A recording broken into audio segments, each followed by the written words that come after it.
Баршаңызға сәлем. Бүгін мен көпшілікке белгілі жемістен жасалатын салатты, яғни фруктовый салатты өзім қалай дайындайтынымды көрсететін боламын.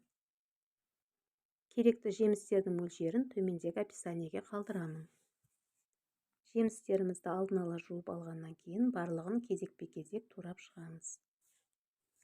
Мен жемістерді сәл ірірек қып турадым, бұдан сәл майдалауып турасаңыздар да болады. Барлық жемістерді турап болғаннан кейін оған мөлшермен йогурт қосамыз. Мен йогурттың шамасын білейін деп 2 бөліп қостым. Йогурттың кез келген түрі бұл салатқа жарай береді. Бұл жолы менде құлпынайдан жасалған йогурт.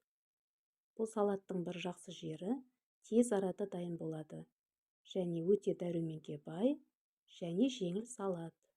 Көптен бері бұл салатты мен осы құраммен дайындаймын. Кейбіреулер өз қалауларымен бұған анарда немесе ананасты қосып жатады. Сіздер де дайындап көріңіздер. Бұл салат үлкендерге де, жас балаларға да өте ұнайтын дәмді салат. Мерекелік дастарханға да, күнделікті дастарханға да болады. Ас болсын.